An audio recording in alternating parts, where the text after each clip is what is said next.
Okay, good to see you guys again.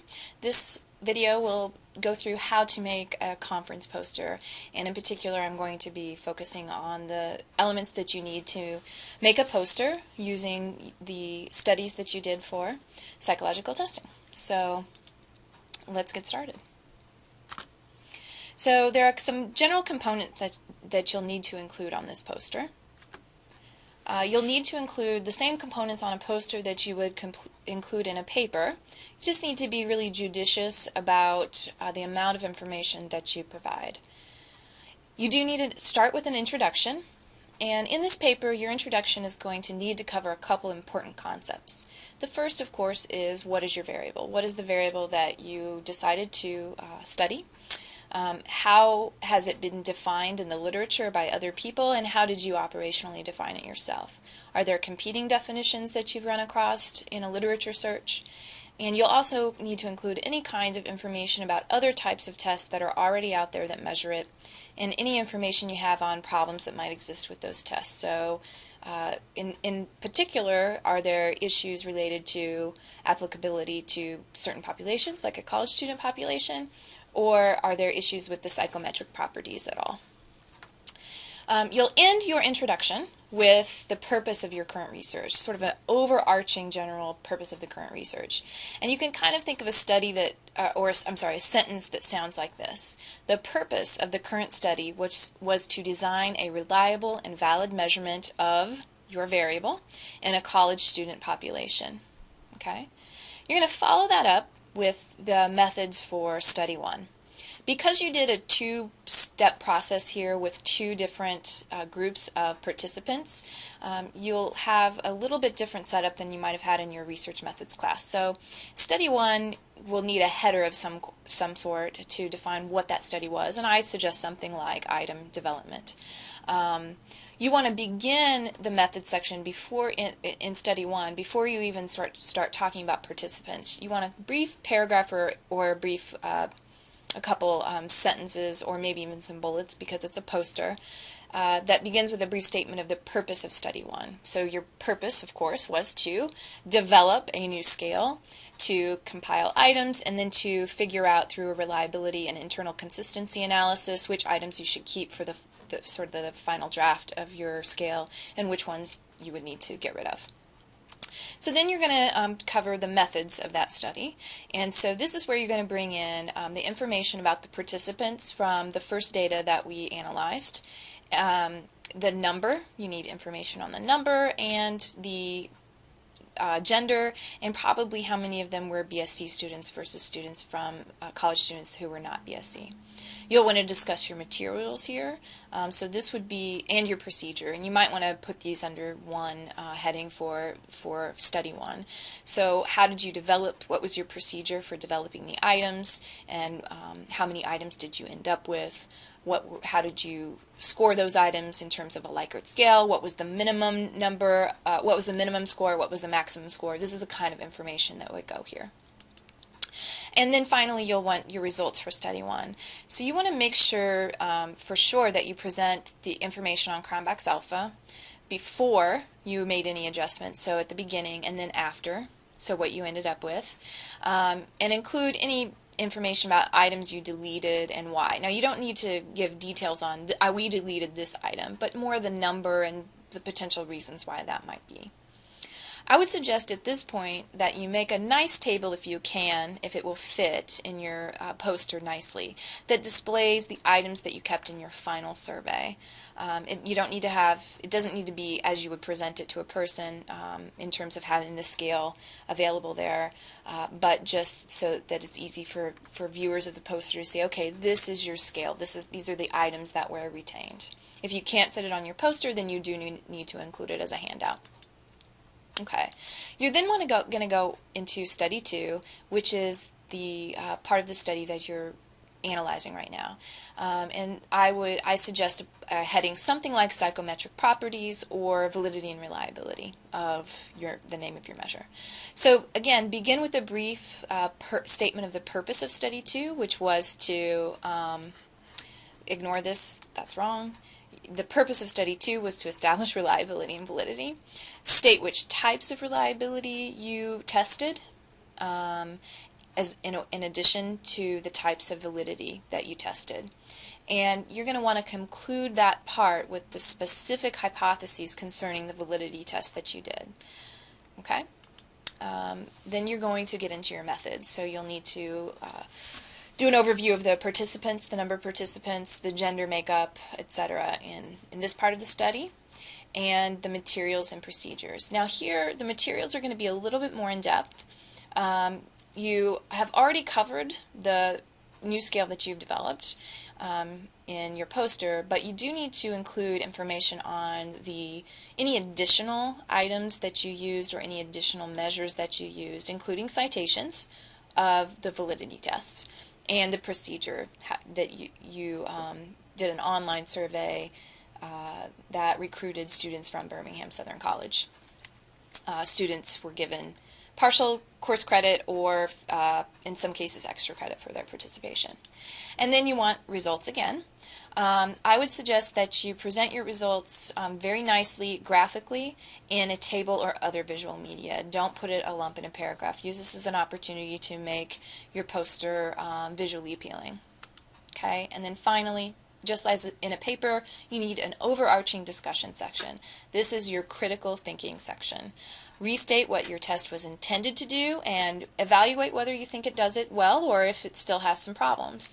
Remember that for this project, I want to see evidence that you understand reliability and validity and understand the process. And part of understanding is being honest with yourself about how good your test is.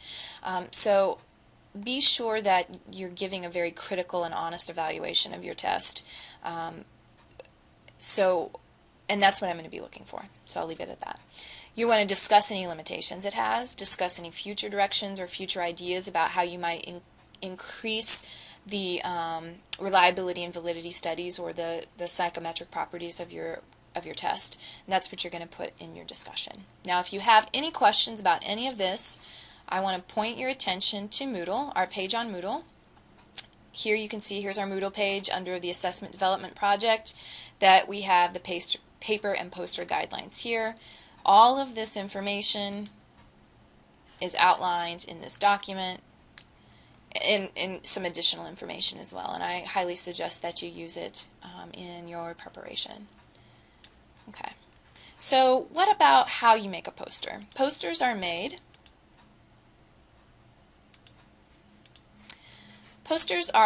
using the PowerPoint program. Okay, so you're going to use PowerPoint. And if you're going to design a new poster, you open up a new PowerPoint document, and you're going to choose Design and Page Setup. And let me show you how to do that now. So File, I'm going to do a New.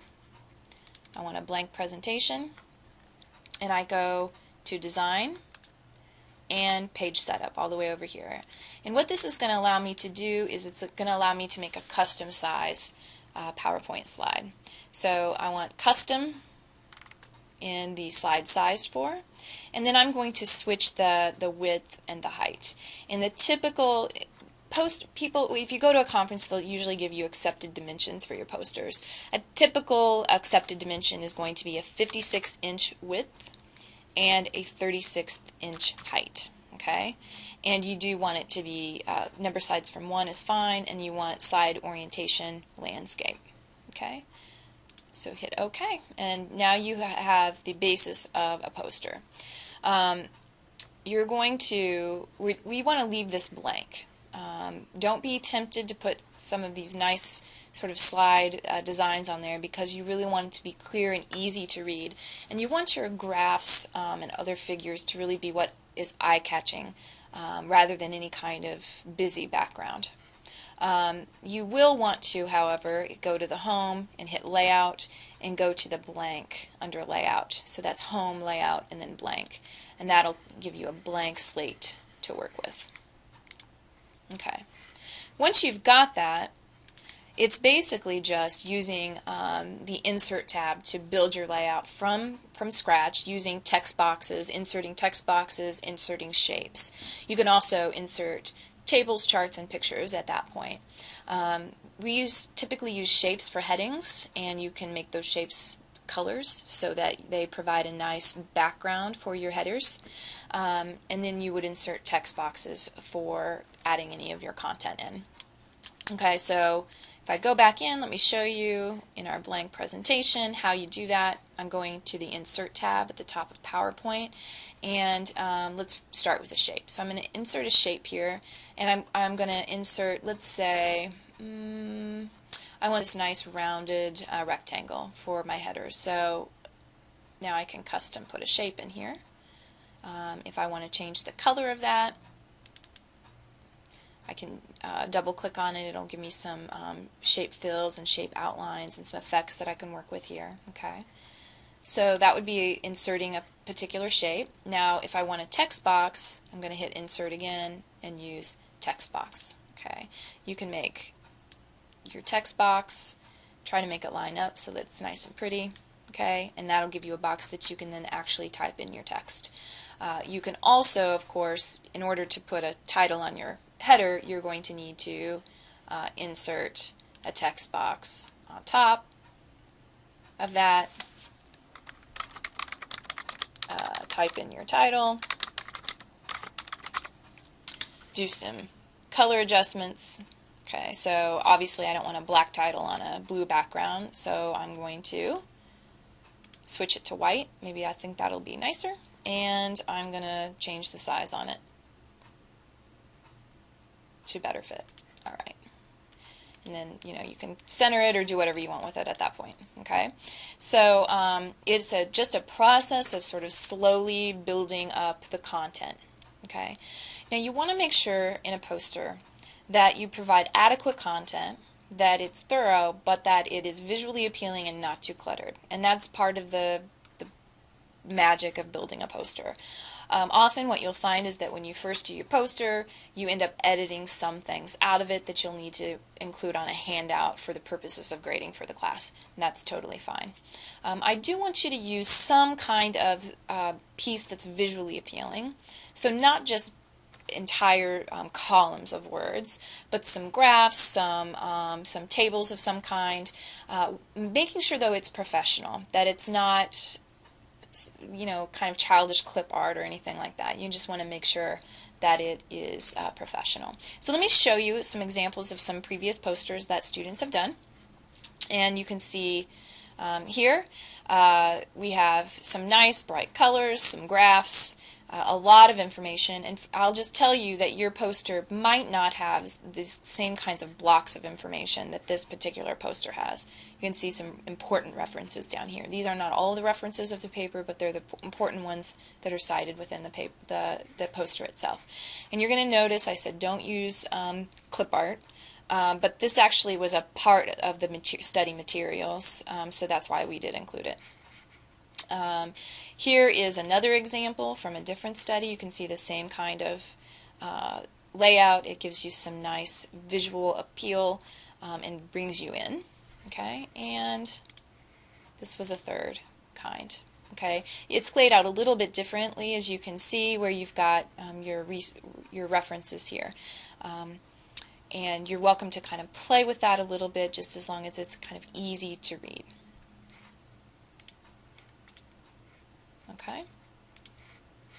So just make sure it's easy to read and not too cluttered, and if there's any information you can't supply, include it on a handout.